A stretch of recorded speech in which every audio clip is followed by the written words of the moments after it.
سورۃ الکہف بسم اللہ الرحمن الرحیم الحمدللہ الذی انزل علی عبدہ الکتاب ولم یجعل لہ عوجا۔ یہ پوائنٹ میں نوٹ کرا چکا ہوں کہ آخری آیت کیا تھی؟ قل الحمدللہ، کہو قل حمد اللہ کے لیے ہے۔ یہ آخری آیت تھی سورہ بنی اسرائیل کی، اور سورہ کہف کی آیت شروع ہو رہی ہے الحمدللہ الذی، گویا کہ اس حکم کی تعمیل جو ہے اس سے آغاز ہو رہا ہے سورہ مبارکہ کا۔ اس کو میں نے کہا تھا یہ انٹرلاکڈ ہیں دونوں صورتیں جو ہیں، جیسے آتا ہے تورات میں کہ حضرت یعقوب اپنے بھائی عیسو کی ایڑیاں پکڑے ہوئے تولد ہوئے، یہ جڑواں پیدا ہوئے تھے، دو بھائی عیسو اور یعقوب۔ عیسو بڑے تھے، یعنی بڑے اسمانی میں جو بھی ہوتے ہیں جڑواں، ان میں جو پہلے جس کی ولادت ہو جائے وہ بڑا ہوتا ہے، چاہے 2 منٹ کا فرق ہو 5 منٹ کا فرق ہو۔ تو اس کی ولادت کے بعد پھر حضرت یعقوب کو عقب کہتے، پیچھے کو، پیچھے آنے والا یعقوب، اس لیے ان کا نام پڑ گیا ہے کہ یہ پچھلا ہے۔ جو پہلا تھا وہ عیسو تھا، عیسو کے بارے میں کچھ معلوم نہیں، ان کی اولاد وغیرہ کدھر گئی، بہرحال وہ ایک علیحدہ بحث ہے۔ تو اسی طریقے سے یہ سورہ کہف جو ہے گویا کہ سورہ بنی اسرائیل کی ایڑیاں پکڑے ہوئے قرآن مجید میں وارد ہو رہی ہے۔ اس میں آپ دیکھیے الحمدللہ الذی انزل علی عبدہ، وہی اللہ تعالیٰ نے اللہ کے اپنے رسول کی جو نسبت ہے اس کو عبد کے نمایاں کیا ہے۔ کتاب نازل کی ولم یجعل لہ عوجا، اور اس میں کوئی کجی نہیں رکھی، قیما، سیدھی، ٹھیک ٹھیک، روشن، مبین، لینذر باسا شدیدا۔ اب یہ ہے لفظ جو بہت زیادہ غور کرنے کے قابل ہے۔ اس کتاب کے حضور پر نزول کے مقاصد میں سے ایک یہ بھی ہے خبردار کر دیں ایک بہت بڑی آفت سے۔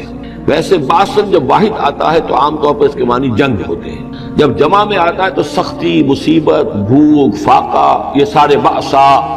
آیت البر میں بھی ہم نے پڑھا والصابرین فی الباساء والضراء وحین الباس۔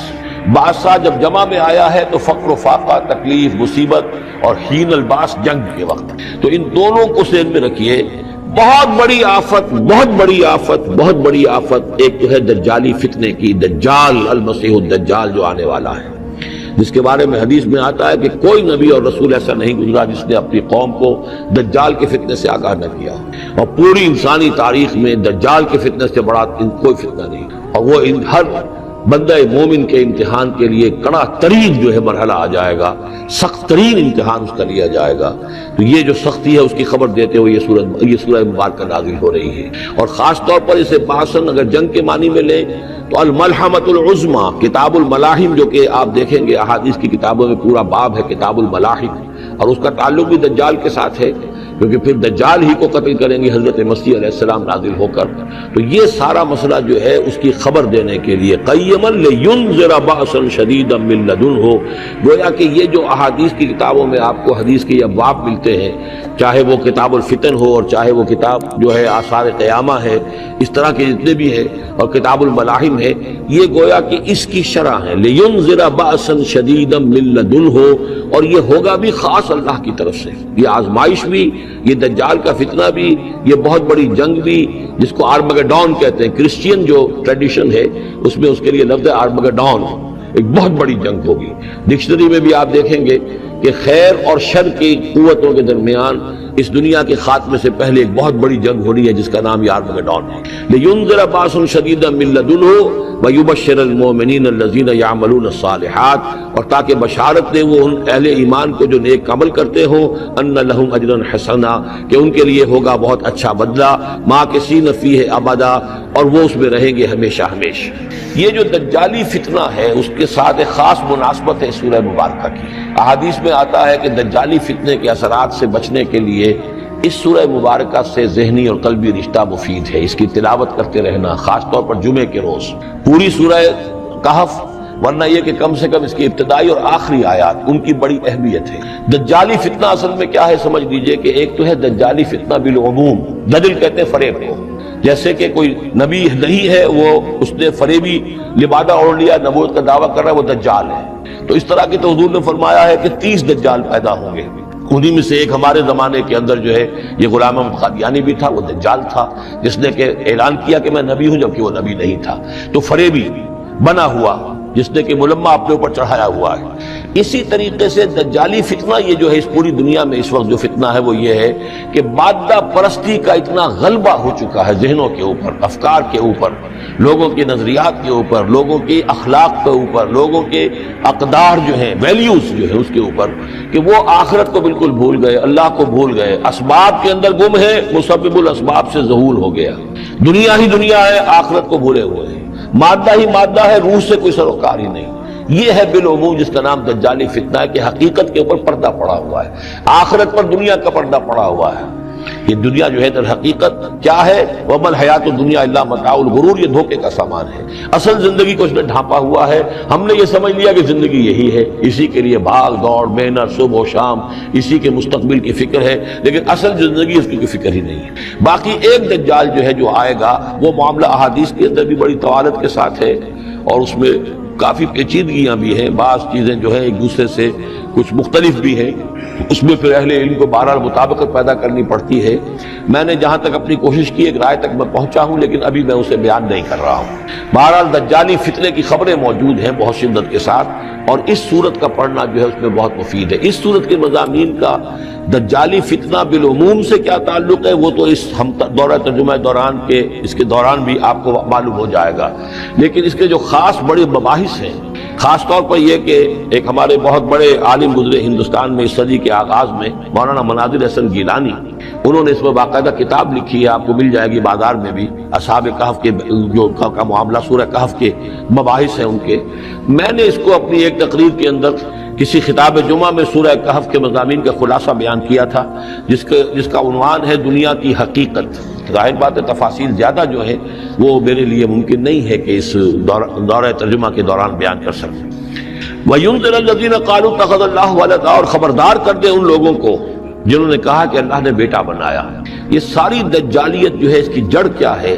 مسیحیت، جو موجودہ مسیحیت ہے، جو حقیقت میں مسیحیت نہیں ہے، پالزم ہے، جس کی بنیاد تثلیث پر ہے کہ اللہ کا بیٹا بنا دیا حضرت مسیح علیہ السلام کو، اور انہیں کفارہ بنا دیا تمام جو بھی مان لے ان کو ان کے گناہوں کا، پیشگی معافی ہے ان کے گناہوں کی جو حضرت مسیح پر ایمان لے آئے، اور نمبر 3 شریعت ساقط کر دی، اور نمبر 4 سارا اختیار جو ہے وہ پوپ کے ہاتھ میں دے دیا گیا کہ تم جو چاہو جس چیز کو چاہو حلال کرو، جس چیز کو چاہو حرام کر دو۔ ان چیزوں نے مل کر نفس مذہب کو اس قدر قابل نفرت سے بنا دیا کہ یورپ کے عوام کے اندر مذہب کے خلاف شدید نفرت پیدا ہو گئی۔ چنانچہ اس کے بعد جب مسلمانوں کے زیر اثر وہاں پر علم پھیلا ہے، ہسپانیہ کی یونیورسٹیوں سے علوم اور فنون جو ہے یہ فرانس اور اٹلی اور جرمنی کے نوجوان آتے تھے، اور وہاں آ کر وہ قرطبہ اور غرناطہ اور طریقلہ کی یونیورسٹیوں سے پڑھ کر جاتے تھے، تو ان کے زیر اثر جو ایک ریفارمیشن شروع ہوئی، اصلاح مذہب، اور ایک رینائسنس، تحریک احیاء العلوم، وہ جو اصل تو تحریک تھی اس بات کی کہ انسان علم کی طرف دوبارہ رجوع کرے، لیکن یہ کہ وہ علم جب آگے بڑھا ہے تو وہاں پہ عیسائیت کے خلاف جو رد عمل تھا اس کی وجہ سے اس میں مذہب کی دشمنی جو ہے اس تحریک کے اندر خود بخود شامل ہو گئی۔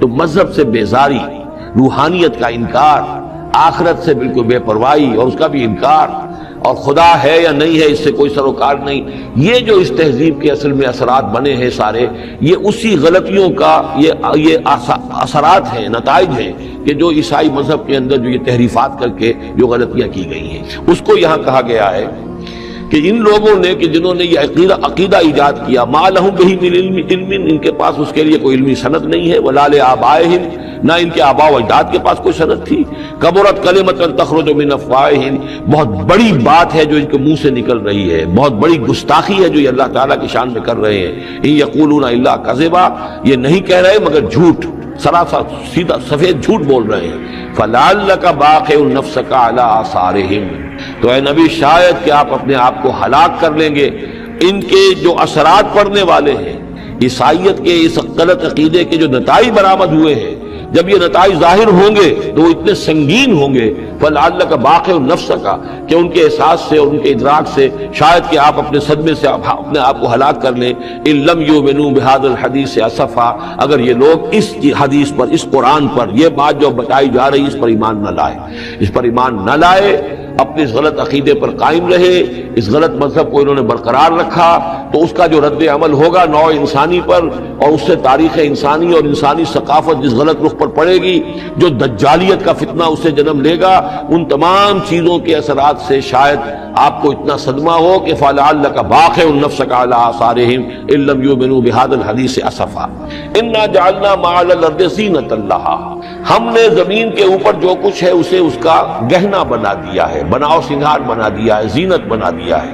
یہ آپ نوٹ کر لیجئے، لفظ زینت اور زمین میں اس کی زیبائش اور آرائش یہ اس سورہ مبارکہ کا عمود ہے، یعنی اس کو اتنا کھبا دیا ہے نگاہوں میں اللہ نے کہ آخرت سے خود بخود انسان غافل ہو جاتا ہے۔ یہ پردہ پڑ گیا ہے، چمک دمک ہے، یہ کاریں ہیں، یہ بلڈنگیں ہیں، یہ کوٹھیاں ہیں، یہ عالیشان عمارتیں ہیں، یہ کیا کوئی اس کی جو یوں سمجھیے پومپ اینڈ شو جو ہے اس وقت دنیا کا، اور ظاہر بات ہے امریکہ میں جا کر دیکھیے تو جو کچھ یہاں دیکھ رہے ہیں اس سے 10 گنا 100 گنا 1000 گنا آپ کو نظر آئے گا، عقلیں دنگ ہو جاتی ہیں۔ نتیجہ کیا نکلتا ہے کہ انسان یہ سمجھتا ہے کہ اصل شے یہی مادہ ہی ہے، اصل ہدایت پہ یہی لوگ ہیں صحیح معنی میں کہ جنہوں نے واقعتاً علم حاصل کیا ہے، لہذا ان کی غلط تہذیب، ان کا غلط تمدن، ان کے تمام غلط ثقافت کے معاملات کے بھی ہم اسی طریقے سے پیروی کر رہے ہیں۔ یہ سارا مسئلہ جو ہے وہ اس لیے ہے کہ یہ چمک دمک دنیا کی جو زیبائش اور آرائش اس سے ہم متاثر ہیں۔ انا جعلنا ما علی الارض زینۃ اللہ، جو کچھ زمین کے اوپر ہے اسے ہم نے اس کے لیے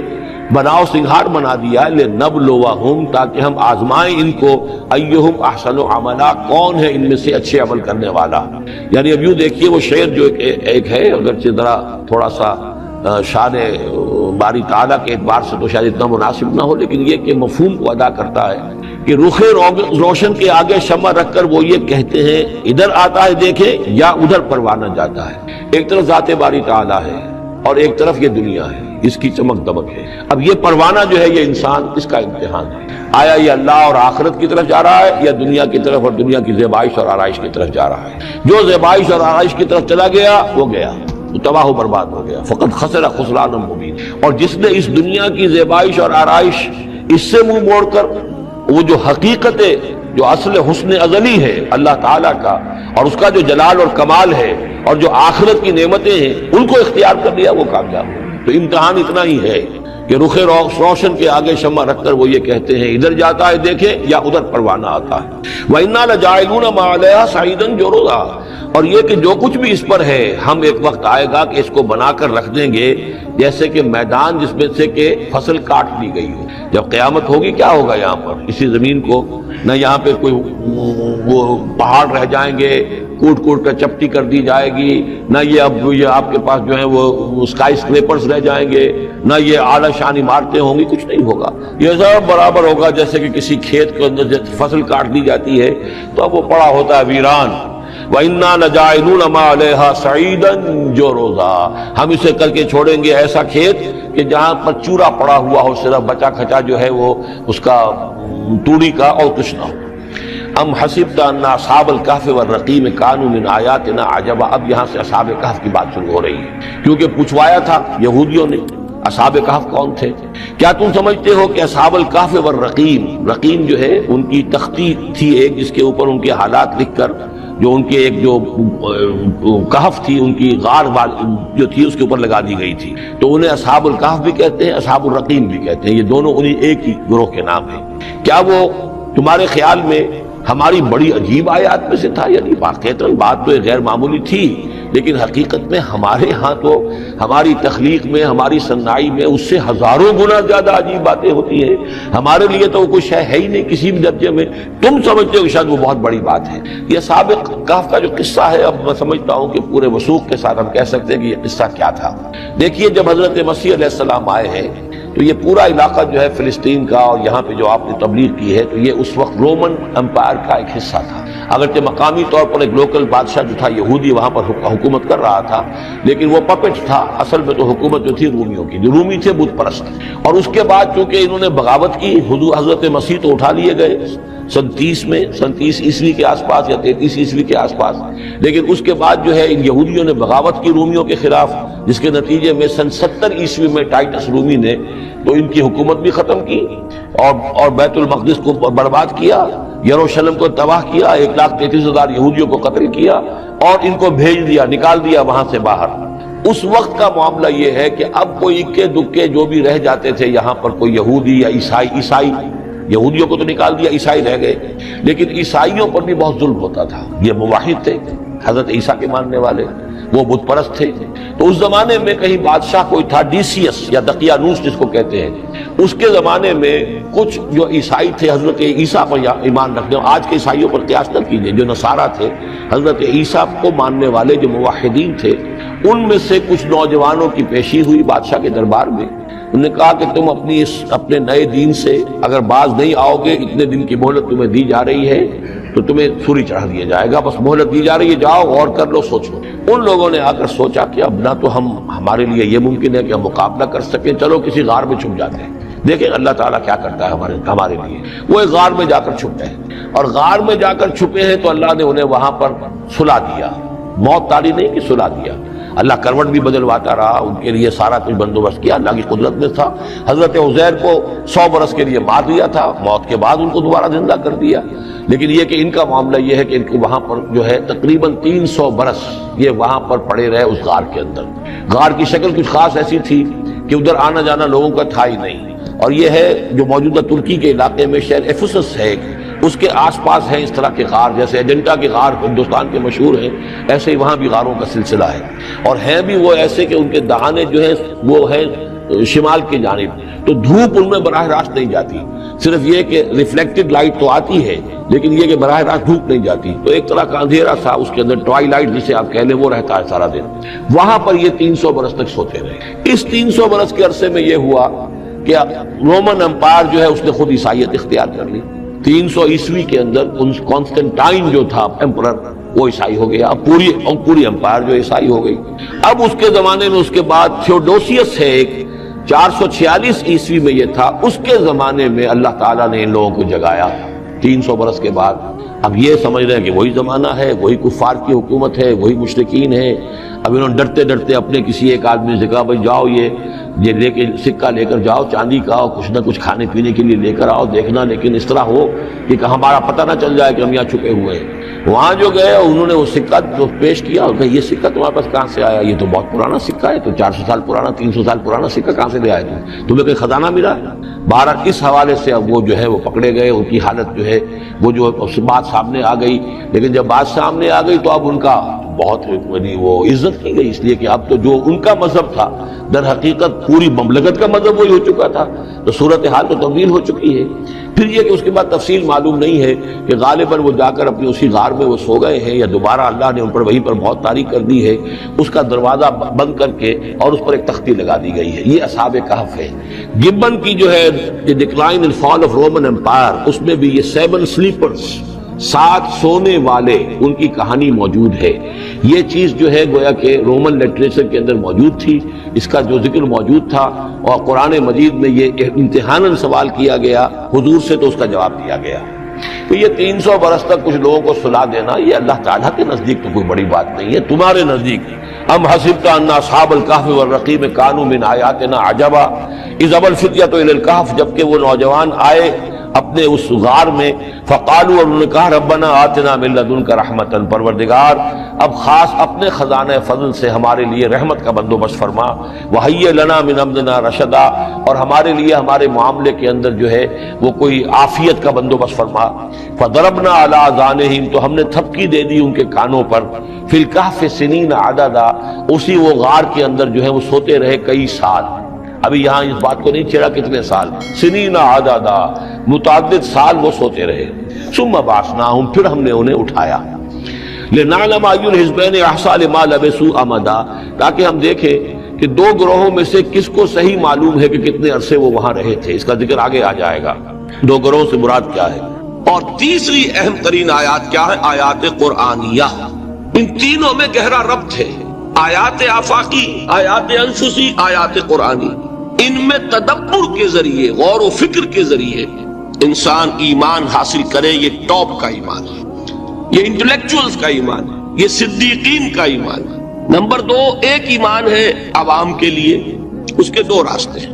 نمبر 1، صاحب یقین کی صحبت، جس کے اندر یہ ایمان پیدا ہو چکا ہو، آپ اس کے قریب رہیے، اگر بھٹی کے سامنے بیٹھیں گے حرارت پہنچے گی، اگر آپ برف کی سل کے قریب ہوں گے ٹھنڈ پہنچے گی، صاحب ایمان کی صحبت اختیار کریں گے ایمان سرات کرے گا۔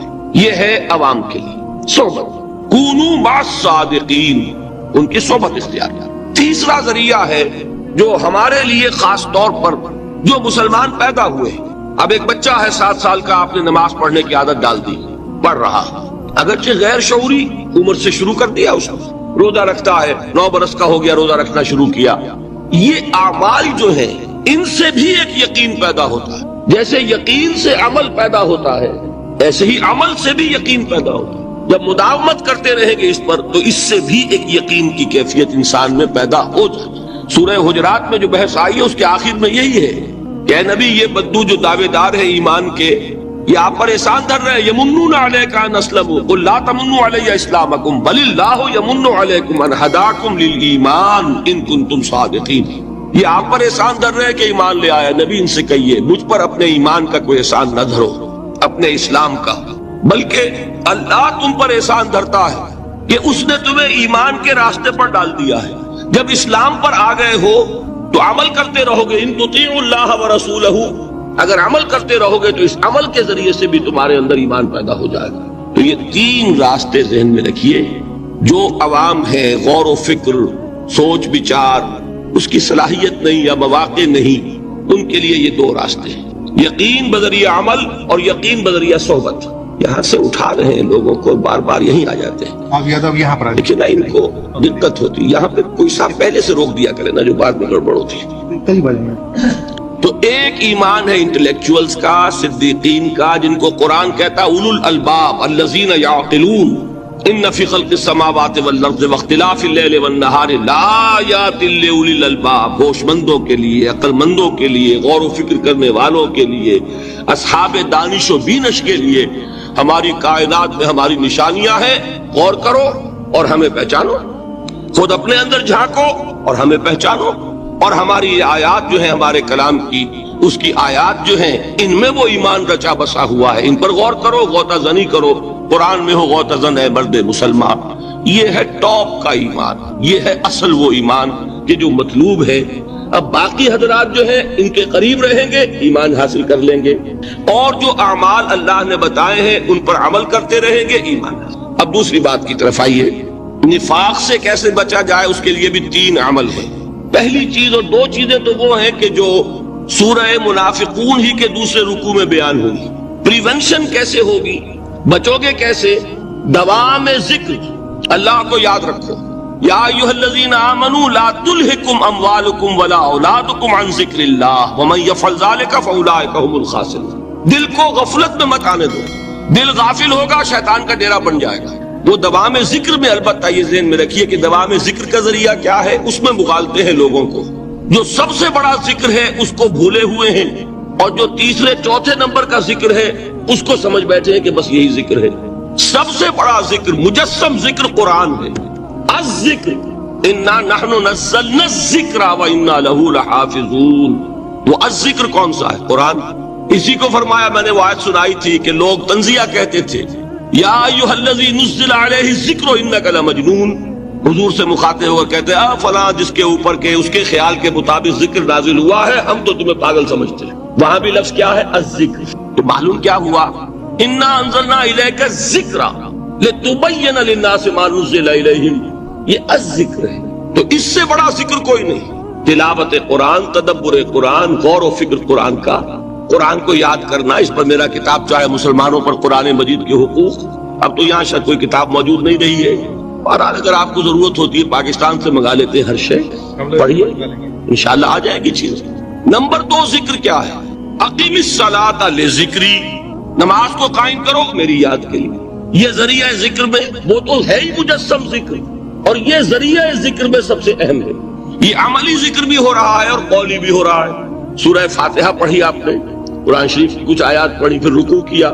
یہ رکوع جو ہے یہ آپ کا عملی ذکر ہے کہ آپ نے اپنے وجود سے اللہ کی عظمت کو تسلیم کیا، پھر آپ سجدے میں گرے، یہ آپ کا عملی ذکر ہے کہ اپنے وجود سے آپ نے اللہ کی عظمت کو اور تسلیم کیا۔ تیسری چیز ہے مسنون دعائیں اور مسنون اذکار، جو حضور سے ثابت ہے۔ ہمارے ہاں کیا ہو گیا، مجھے فلاں بزرگ نے یہ چیز بتائی ہے، وہ تو پڑھتے چلے جا رہے ہیں، نہ قرآن سے دلچسپی، نہ اذکار مسنونہ سے دلچسپی، ادعیہ معصورہ۔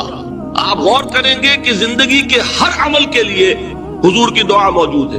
صبح اٹھے دعا ہے، آنکھ کھلتے ہی بیت الخلاء میں داخل ہونے لگے دعا ہے، نکلے دعا ہے، وضو کرنے بیٹھے دعا ہے، فارغ ہوئے دعا ہے، مسجد کے لیے گھر سے نکلے دعا ہے، مسجد میں داخل ہوئے دعا ہے، مسجد میں تو ہے ہی ذکر، نماز ہے، تلاوت ہے، باہر نکلے دعا ہے، گھر میں داخل ہونے لگے پھر دعا ہے، سواری پر سوار ہو رہے ہیں دعا ہے، اتر رہے ہیں دعا ہے، شیشہ دیکھ رہے ہیں دعا ہے، کپڑے پہن رہے ہیں دعا۔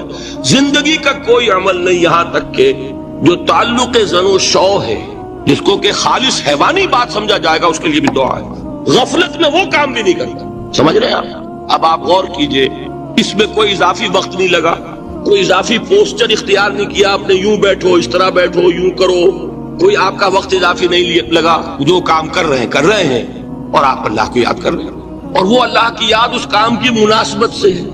ان ادعیہ معصورہ سے دو تعلق جڑ گئے انسان کے۔ دعا کس سے کر رہے ہیں؟ اللہ سے، جڑا کہ نہیں؟ اور یہ الفاظ کس کے ہیں؟ محمد رسول اللہ کے۔ تو آپ کے دو تعلق جڑ گئے۔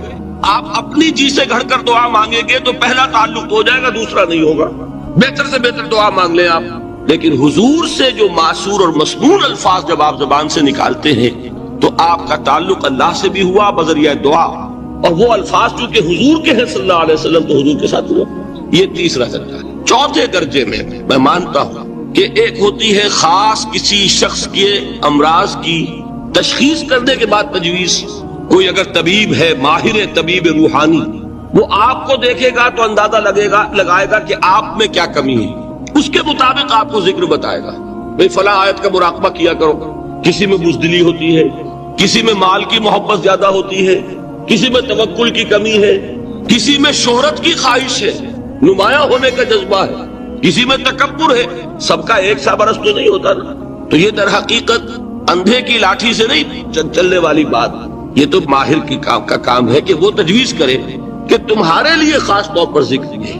در حقیقت ہمارے جو یہ سلسلے تھے سلوک کے، یہ بڑے ماہر ہوتے تھے، یہ لوگ بڑے ماہر اطباء تھے۔ یہ جو علم نفسیات ہے اس کے ہمارے صوفیاء سے بڑھ کر کبھی کوئی عالم گزرا ہی نہیں دنیا میں۔ فرائڈ کیا ہے اور ایڈلر کیا ہے اور یونگ کیا ہے، بچے ہیں ہمارے صوفیاء کرام نے جس طرح انسان کی نفسیات کو سمجھا، اور وہ ان کی مناسبت سے تجویز کرتے تھے۔ لیکن اس کو رکھا جائے گا چوتھے نمبر پر، جیسے مولانا احمد علی صاحب فرمایا کرتے تھے، بھائی اس آیت کا مراقبہ کیا کرو۔ مراقبہ کیا مانی؟ اب ان الفاظ کو بھی ہم نے خام خواہ کچھ خاص ایک شکل دے دی۔ مراقبہ کیا؟ توجہ کرنا، دھیان کرنا، خاص اس آیت کے اوپر، اس کے معانی پر اپنے ذہن کو جمانا۔ وہ کیوں ہے؟ تاکہ آپ کے اندر جو کمی ہے اس کی تلافی اس سے ہو۔ لیکن یہ کہاں آئے گا؟ چوتھے نمبر، سمجھ گئے؟ تو نفاق سے بچنے کا ذریعہ، پریونشن کیا ہے نفاق سے؟ دوام ذکر۔ نہ تمہیں تمہاری اولاد، نہ تمہارے اموال، نہ تمہاری تجارت، نہ کاروبار اللہ کے ذکر سے غافل نہ کر سکے۔ پنجابی میں کہتے ہیں کہ ہتھ کارول اور دل یار ول۔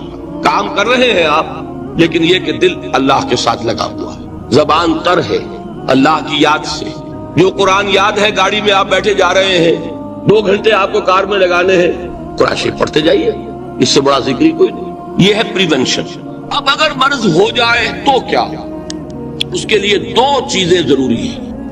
ایک دیکھیے، عجیب ہے یہ، نفاق کا علاج انفاق سے، صرف ایک الف لگانا۔ انفاق کے معنی اور ہے، یہ بنا ہے کس سے؟ نفقت الدراہم، پیسے ختم ہو گئے، مک گئے، یا نفق الفرس، گھوڑا مر گیا۔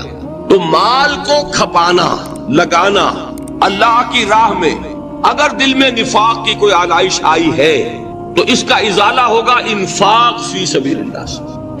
مال اللہ کی راہ میں دیجئے، صدقہ کیجئے، خیرات کیجئے، دیجئے، اللہ کے دین میں لگائیے۔ جتنا لگائیں گے نفاق دھل جائے، اس لیے کہ اصل سبب نفاق کا ہے ہی حب دنیا، دنیا کی محبت، لہذا اس کا ازالہ ہوگا۔ جو سب سے محبوب شے ہے مال، انہ لحب الخیر لشدید، مال محبوب ترین ہے کہ نہیں؟ لہذا اس کو اللہ کی راہ میں لگائیں گے تو وہ نفاق دھل جائے گا۔ اور ایک اور چیز ہے جو بہت اہم ہے، بہت ہی شعوری طور پر اس کا اہتمام کیجئے۔ جس وقت دین کے کسی فرض کی انسان کو سمجھ آ جائے، اس کا شعور پیدا ہو جائے، پھر ڈیلے نہ ہو۔ ذرا سا ڈیلے جو ہے اس پر عمل کرنے میں یہ در حقیقت نفاق کو جڑ پکڑنے کا موقع دینا ہے۔ امیڈیٹ ایکشن، ایک بات سمجھ میں آ گئی، فوراً عمل۔ اس میں شیطان کیا کرتا ہے، ذرا ٹھہر جاؤ، ابھی دیکھو یہ فرض ہے، یہ ذمہ داریاں ہیں، یہ کرنا ہے، وہ پھر لگا دینا اپنے آپ کو۔ بہت سے لوگ کہتے ہیں بس یہ ریٹائرمنٹ کے بعد تو سارا میں دین کے لیے وقف کر دوں گا۔ اول تو خدا کے بندے تمہارے اندر رہ کیا جائے گا ریٹائرمنٹ کے بعد؟ سارا تو کھپ چکو گے، رہ کیا جائے گا؟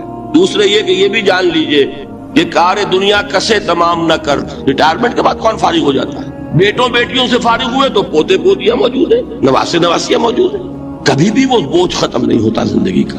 وہ تو یہ کہ آج بات سمجھ میں آئی ہے تو آج عمل ہونا چاہیے۔ قرآن مجید میں سورہ انعام میں بڑی شدید وعید آئی ہے، الفاظ ہیں یہ وَنُقَلِّبُ أَفْئِدَتَهُمْ وَأَبْصَارَهُمْ كَمَا لَمْ يُؤْمِنُوا بِهِ أَوَّلَ مَرَّةٍ۔ انسان پر ایک حقیقت کا انکشاف ہوا کہ یہ بات حق ہے، فوراً تسلیم کرے، کسی مصلحت کی وجہ سے، کسی بزدلی کی وجہ سے، کسی لالچ کی وجہ سے، کسی اپنی سیادت یا قیادت کی وجہ سے کیسے مان لوں؟ لوگ کہیں گے کہ یہ نیچے ہو گیا، وہ اونچا ہو گیا جس کی بات مانی، کسی وجہ سے رک گئے تو اللہ تعالیٰ اندر سے وہ جو استعداد ہے حق کو پہچاننے کی وہ سلب کر لیتا ہے۔ وَنُقَلِّبُ أَفْئِدَتَهُمْ وَأَبْصَارَهُمْ، ہم الٹ دیں گے ان کے دلوں کو بھی اور ان کی آنکھوں کو بھی۔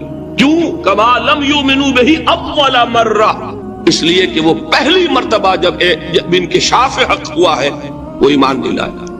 اس کا میں ایک واقعہ آپ کو سنانا چاہتا ہوں کہ کس طرح صحابہ کرام پر بھی وقتی طور پر یہ واقعہ اگر صحابہ کرام کا نہ ہوتا تو یہ حقائق سمجھ میں نہ آتے۔ غزوہ تبوک کے موقع پر یہ میں جملہ انکمپلیٹ رہ گیا، ضعف ایمان کا حملہ ہو جاتا تھا، نفاق کا نہیں معاذ اللہ، لیکن ضعف ایمانی کی اگلی منزل شروع ہو جاتی ہے نا، نفاق۔ جہاں جھوٹ بولنا شروع کیا نفاق، جھوٹی قسمیں کھانی شروع کی سیکنڈ سٹیج، اور جہاں مومنین صادقین سے بغض اور عداوت پیدا ہو گیا وہ تھرڈ سٹیج۔ تو وہ ضعف ایمان کا کیسے ہوتا ہے یہ حضرت کعب ابن مالک نے بڑی تفصیل سے بیان کیا ہے۔ غزوہ تبوک کے موقع پر جہاں منافقین نے آ کر جھوٹے بہانے بنائے، جھوٹی قسمیں کھائیں اور حضور سے ایگزمپشن لے لی، چھٹی لے لی، رخصت لے لی، وہاں 3 ایسے صحابہ بھی تھے جو مومن صادق تھے، لیکن وقتی طور پر شیطان نے انہیں ورغلایا۔ کیسے ورغلایا وہ سمجھ لیجیے۔ کعب ابن مالک نے تفصیل سے بیان کیا ہے، اور میرے نزدیک یہ جہاں تک میرا مطالعہ ہے طویل ترین حدیث ہے، بخاری اور مسلم میں بھی موجود ہے۔ حضور جب واپس آئے ہیں اور اب آپ نے ایک ایک کو بلایا، جن لوگوں نے تو پہلے جھوٹی قسمیں کھا لی تھی ان کو تو بلانے کی ضرورت نہیں تھی، لیکن کچھ لوگ ایسے بھی تھے کہ جنہوں نے ایگزمپشن بھی نہیں لی تھی اور گئے بھی نہیں تھے۔ اب ان کو آپ نے ایک ایک کر کے پیشی ہوئی، آپ کیوں نہیں گئے تھے؟ تو اب جو منافقین تھے ان میں سے انہوں نے اس موقع پہ جھوٹی قسمیں کھا لی۔ خدا کی قسم حضور ہم تو بالکل تیار تھے، پوری میں نے تیاری بھی کر لی تھی، پورا ارادہ تھا، یہ وقتی طور پر یہ مصیبت مجھ پر آ پڑی۔ جس نے قسم کھائی انہوں نے کہا اچھا ٹھیک ہے جائیے۔ کعب ابن مالک کی باری آئی تو ان کے الفاظ اپنے یہ کہ جب میں پیش ہوا تو حضور کے چہرے مبارک پر ایک غصے والی مسکراہٹ تھی، زہر خند کہتے ہیں، ایک مسکراہٹ ہے لیکن غصے کے ساتھ، غضبناک۔ آپ فرمائیے آپ کیوں نہیں گئے؟ حضرت کعب یہ فرماتے ہیں کہ میں نے عرض کیا کہ حضور زبان میرے پاس بھی ہے، جھوٹ میں بھی بول سکتا ہوں، لیکن جھوٹ بول کر میں اس وقت آپ کی ناراضگی سے تو بچ جاؤں گا لیکن اللہ کے عذاب پکڑ سے نہیں بچ سکوں گا۔ میں اعتراف کرتا ہوں کہ جتنا صحت مند میں اس زمانے میں تھا کبھی نہیں تھا، جتنا فارغ البال اس وقت تھا کہ میرے پاس ساز و سامان موجود تھا راستے کے لیے، اتنا میں کبھی نہیں تھا۔ لیکن ہوا کیا؟ ہوا یہ کہ مجھے میرے نفس نے، شیطان نے پٹی پڑھائی۔ وہ پٹی کیا پڑھائی کہ حضور تو 30,000 کے لشکر کے ساتھ چلیں گے تو لشکر تو سلولی موو کرے گا نا، تمہارے پاس بڑی تگڑی، بڑی توانا صحت مند اونٹنی ہے، تم ذرا 2 دن بعد چلنا تیزی کے ساتھ اور حضور سے مل جانا، بس یہ تاخیر کارواں۔ تو انہیں خیال آیا کہ ابھی 2 دن گھر کی ٹھنڈی چھاؤں ہے، میں یہاں پہ جو آرام ہے وہ کر لوں۔ مجھے جگر کا شعر یاد آیا ہے کہ تپتی راہیں مجھ کو پکارے، دامن پکڑے چھاؤں گھنیری۔ ایک طرف فرض کی پکار ہے، اس میں تو ظاہر بات ہے کہ وہ تپتی راہیں ہیں، لا تنفروا فی الحر سنا چکا ہوا آیت۔ یہاں گھر میں نخلستان میں کھجوروں کی چھاؤں میں اہل و عیال میں یہ ٹھنڈی چھاؤں جو ہے یہ پکڑ رہی ہے، بھائی 2 دن ٹھہر کے چلے جانا، ٹھیک ہے، کوئی نیت میں خرابی نہیں نا۔ اس کے بعد پھر جب ابھی 2 دن اور ٹھہر جاؤ، یہ تو بڑا لمبا سفر ہے، ذرا تیز اور دوڑ لینا۔ تو فرماتے ہیں کہ حضور میں اسی طریقے سے تاخیر و تعویق میں پڑا رہا، یہاں تک کہ ایک روز اچانک مجھ پر یہ چیز منکشف ہوئی کہ تو میں چاہے کتنا بھی تیز چل لوں میں آپ سے نہیں مل سکتا، میرے اعصاب ڈھیلے ہوئے، اس طرح میں محروم رہ گیا۔ حضور نے بائیکاٹ کا حکم دیا صحابہ کو، 3 صحابہ تھے ایسے، 2 اور تھے جنہوں نے اسی طریقے سے اعتراف کیا۔ حضور نے حکم دے دیا کوئی ان سے گفتگو نہ کرے، سوشل بائیکاٹ۔ بڑی سخت سزا تھی جو دی گئی ہے، اس کی بڑی تفاصیل ہے، اللہ تعالیٰ شوق دے تو وہ حدیث پوری پڑھیے، میں نے تو 2 جمعوں میں ایک مرتبہ صرف اس ایک حدیث کو بیان کیا تھا، شاید کہیں کیسٹس ہوں میرے ہاں، ہمارے نمبر کوئی مجھے یاد نہیں ہے، لیکن یہ بڑی عجیب حدیث ہے۔ لیکن اس میں جو اصل سبق ہے وہ کیا ہے؟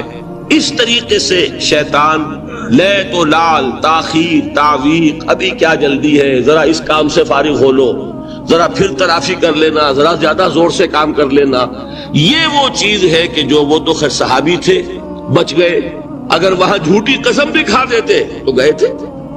یہ تو اتنا ہی ہے نا، مردی و نامردی قدم فاصلہ دارت، اس میں تو یہی ہے کہ ذرا ایک جھوٹی قسم کھا دیتے، جھوٹے بہانہ بنا دیتے تو اب ضعف ایمان نہ رہتا، وہ نفاق کی سرحد شروع ہو جاتی۔ وہ اللہ تعالیٰ نے ان کو بچایا، لیکن یہ کہ ہم کیسے بچیں گے اگر ہم نے یہ روش اختیار کی؟ لہذا 3 کام، دوام ذکر نمبر 1، اس کی میں شرح کر چکا ہوں، 4 اذکار یاد کر لیجئے گا ان کو، ورنہ کیا فائدہ۔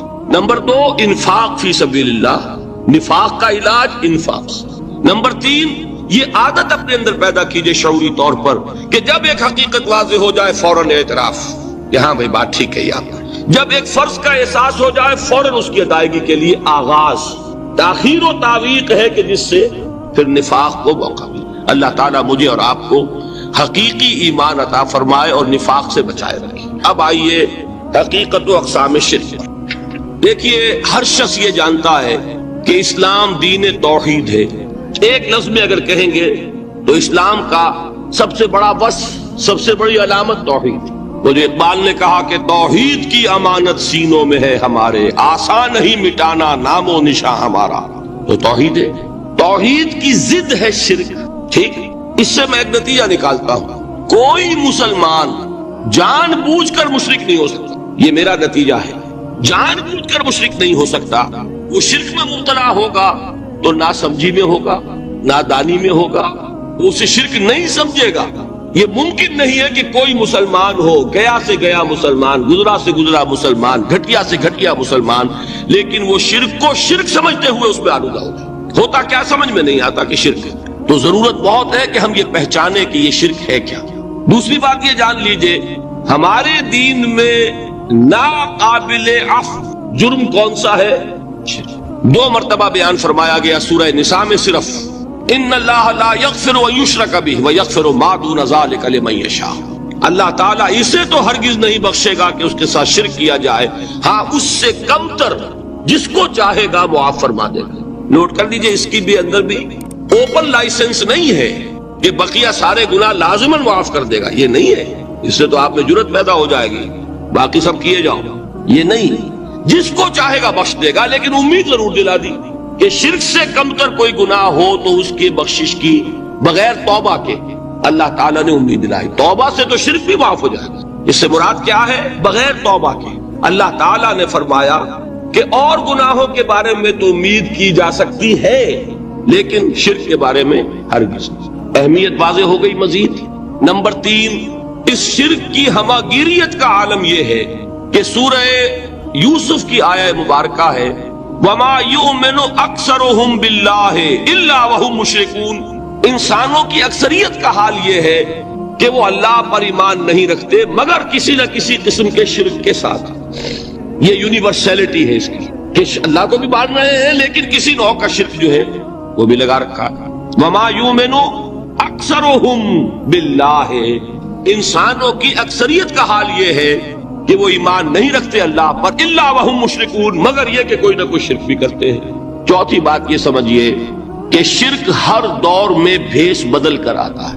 یہ ضروری نہیں ہے کہ شرک کی جو قسمیں آج سے 200 برس پہلے تھی صرف وہی آج بھی رہے۔ ہو سکتا ہے کہ بالکل نئی شکلیں اس شرک نے اختیار کر۔ اس سے کیا نتیجہ نکلا کہ اگر اجتہادی بصیرت نہیں ہوگی تو ہو سکتا ہے کہ ایک شخص جو ہمارے سابق علماء نے لکھ دیا کہ یہ چیز شرک، یہ چیز شرک، یہ چیز شرک، یہ چیز شرک، آج سے 500 برس پہلے کا انسان بڑے سے بڑا عالم دین اپنے زمانے کے شرک کو پہچان کر تو لکھ سکتا ہے، اس سے تو آپ بچ رہے ہیں۔ امام ابن تیمیہ نے اس کو شرک قرار دیا، اس کو شرک قرار دیا، اس کو شرک قرار دیا، کوئی شخص ہے جو اس سے تو بچ گیا۔ امام صاحب کی دی ہوئی بصیرت سے اس نے ان جو اقسام ہے شرک کی ان کو پہچان لیا، لیکن یہ عین ممکن ہے کہ آج کے شرک کو وہ نہ پہچان رہا ہو، اپنی جگہ وہ سمجھ رہا ہو اپنے آپ کو بہت بڑا موحد، جبکہ اس دور کا جو شرک ہے اس میں ملوث ہے۔ اس کو میں نے کہا ہے کہ اس شرک کے بارے میں بڑی اجتہادی بصیرت کی ضرورت ہے۔ فارسی کا ایک شعر ہے، بڑا پیارا شعر ہے، بہر رنگے کے خواہی جامہ می پوش، من انداز قدت رامی شناسا۔ اپنے محبوب سے کہہ رہا ہے شاعر کہ تم جس طرح کا چاہو لبادہ اوڑھ لو، میں تمہیں تمہارے قد سے پہچان لوں گا، کتنا ہی چھپا لو اپنے آپ کو، کیسے ہی لباس بدل لو۔ بہر رنگے کے خواہی جامہ می پوش، من انداز قدت رامی شناسا، میں تمہارے قد سے تمہیں پہچان۔ یہ اگر بصیرت نہ ہو کہ شرک کو اس کے قد سے پہچان سکیں آپ، اس کے لیے ضرورت ہے اصولوں کی۔ دیکھیے جس طرح الجبرا کے اصول ہوتے ہیں، فارمولا ہے، فارمولا ہاتھ میں آ گیا، مسئلے حل کرتے چلے جا رہے ہیں، آپ اپلائی کرنے کی دیر ہے فارمولے کی۔ اگر آپ نے صرف گنتی کر کے کسی زمانے کے شرک وہ تو سمجھ لیے، لیکن وہ بصیرت باطنی حاصل نہیں ہوئی، اجتہادی بصیرت، وہ اصول ہاتھ میں نہیں آئے کہ جس سے آپ پہچان سکیں، تو ہو سکتا ہے کہ اس دور کے شرک کو آپ نہ پہچان سکیں۔ اس کے لیے ضرورت ہے کہ اصل اصول ہاتھ میں آ جائیں تاکہ اصولوں پہ اپلائی کریں۔ ایک بات مجھ سے اور سن لیجئے، میرا اپنا یہ تاثر ہے، ہمارے دین میں خیر، بھلائی، نیکی، چاہے وہ نظریے کی ہو، علم کی ہو، عقیدے کی ہو، عمل کی ہو، اخلاق کی ہو، وہ سب کیا ہے؟ وہ توحید ہی کے شجرہ طیبہ کی شاخیں ہیں۔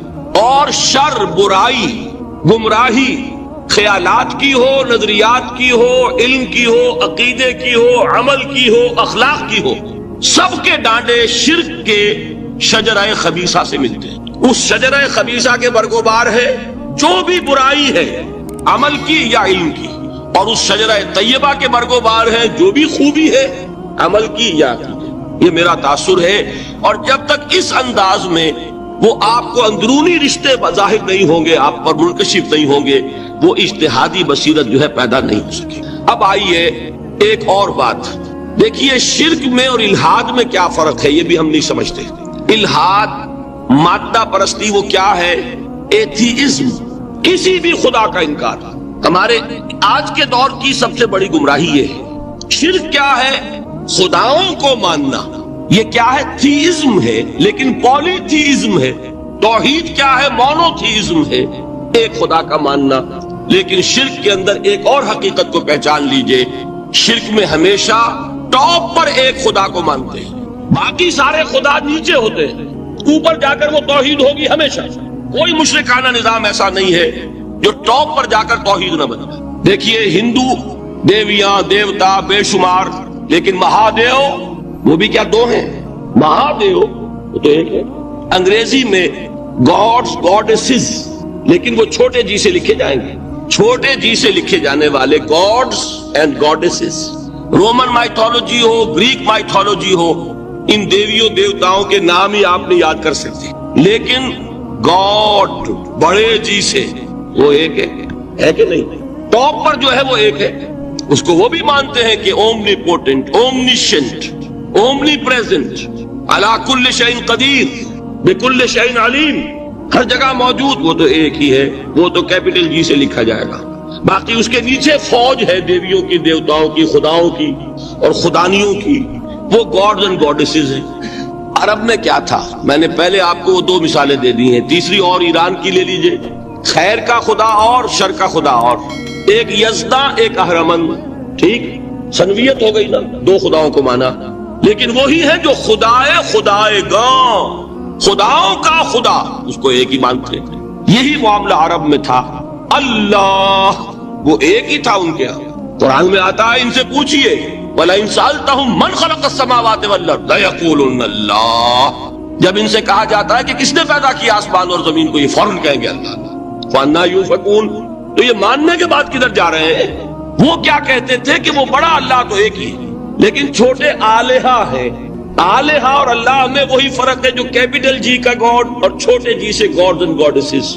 وہی فرق ہے کہ جو مہادیو اور دیویوں اور دیوتاؤں میں ہے وہی وہاں تھا اللہ، وہ ایک اور سپریم، سب سے بالا تر، اس سے اوپر کوئی نہیں، تخلیق میں اس کا کوئی ساجی نہیں، لیکن اس نے کچھ آلہہ ہیں جنہیں کچھ اختیارات تقسیم کیے ہوئے، کچھ اس کے لاڈلی ہستیاں ہیں جو سفارش کر سکتی ہیں۔ بس یہ شرک تھا مشرکین مکہ کا، بات سمجھ رہے ہیں؟ اس کا جائزہ لیں گے تو آپ کو، اور جو آج شرک کی اقسام میں بیان کروں گا اس کو ہاتھ میں لیں گے تو کسی موحد کا تلاش کرنا مشکل ہو جائے گا۔ ڈھونڈ اب ان کو چراغ رخ زیبا لے کر، آج جن کا نام مسلمان ہے ان کی اکثریت کسی نہ کسی نوع کے شرک میں مبتلا ہے۔ اب آئیے اقسام شرک۔ اقسام شرک میں بھی وہی کیفیت ہے جو نفاق کے بارے میں نے عرض کی تھی کہ ایک تقسیم یہ ہے جو علماء نے کی ہے، ایک ہے عقیدے کا نفاق، ایک ہے عمل کا نفاق۔ اسی طرح ایک ہے عقیدے کا شرک، ایک ہے عمل کا شرک۔ عقیدے میں نہیں ہے، عمل میں ہے۔ ایک تقسیم آپ نے سنی ہوگی شرک جلی، شرک خفی، ایک ہے ننگا شرک، کھلم کھلا شرک، ایک ہے چھپا ہوا شرک جو نظر نہیں آتا۔ لیکن ایک مغالطہ اپنے دل سے نکال دیجئے، بعض لوگ شرک خفی کو شرک نہیں سمجھتے، یہ بہت بڑی غلطی ہے۔ اگر وہ شرک نہ ہوتا تو حضور اسے شرک نہ کہتے، کوئی اور لفظ۔ عربی زبان کا دامن جو ہے محدود نہیں ہے، پھر اس کے لیے کوئی اور لفظ اختیار فرمایا جاتا ہے وہ شرک۔ لیکن ایک شرک ہے جلی جو نمایاں ہے، نظر آ رہا، ایک ہے شرک خفی جو نظر نہیں آ رہا، اور وہ کتنا خفی ہو سکتا ہے اس کی ایک مثال دی حضور نے۔ شرک خفی اتنا خفی ہو سکتا ہے، ذرا مبالغہ دیکھیے جو حضور نے بات کو سمجھانے کے لیے مثال میں جو مبالغہ اختیار فرمایا۔ ایک سیاہ اندھیری رات میں ایک سیاہ پتھر پر ایک سیاہ چیونٹی کو رینگتے ہوئے دیکھنا جتنا مشکل ہے اتنا ہی شرک خفی کا پہچاننا مشکل ہے۔ بتائیے، آپ نے فرمایا انا افصح العرب، میں عرب کا فصیح ترین انسان ہوں، اس سے آگے کوئی مثال دی جا سکتی ہے؟ اندھیری رات، تاریک رات، پتھر سیاہ، چیونٹی سیاہ، کون دیکھ سکتا؟ جتنا اس کو دیکھنا ناممکن ہے اتنا ہی شرک خفی کا پہچاننا مشکل ہے۔ گویا کہ اس سے تو اللہ ہی بچائے گا تو انسان بچے گا۔ ایک آخری بات تمہیداً اور عرض کر دوں، پھر میں چلوں گا اقسام پر۔ میری جو باتیں آپ کے سامنے آئی اس سے ایک منطقی نتیجہ نکلتا ہے، کوئی شخص اگر حقیقتاً شرک سے بچ جائے، واقعتاً شرک سے بچ جائے، ہر قسم سے بچ جائے، اس سے بھی اوپر کوئی انسان ہوگا۔ گویا کہ یہ آخری منزل ہے، یا یوں کہیے کہ جس شخص کے بارے میں اللہ تعالیٰ یہ مان لے کہ میرا یہ بندہ شرک سے بری ہے، اس سے بڑی سند کوئی ہے؟ دی ہائیسٹ ٹیسٹیمونیل، سب سے بڑی سند، سب سے بڑی تعریف جو بندے کی ہو سکتی ہے وہ کیا ہے؟ یہ مشرک نہیں۔ یہی وجہ دیکھیے آپ قرآن مجید میں حضرت ابراہیم کے ذکر میں دیکھیں گے، ابراہیم کا مقام کیا ہے؟ خلیل اللہ، ابو الانبیاء، امام الناس، تین نسبتیں ہیں، تینوں بڑی عظیم۔ اللہ کے ساتھ نسبت کیا ہے؟ خلیل، واتخذ اللہ ابراہیم خلیلا۔ ابو الانبیاء، کتنے نبی ہیں ان کی نسل میں؟ اسحاق اور اسماعیل سے چلیے، پھر یعقوب اور یوسف، اور پھر چلیے موسیٰ اور ہارون، اور پھر چلیے سارے انبیاء بنی اسرائیل کے، حضرت عیسیٰ، پھر یہاں تک کہ محمد رسول اللہ کس کی اولاد ہے؟ ابراہیم کی، ابو الانبیاء۔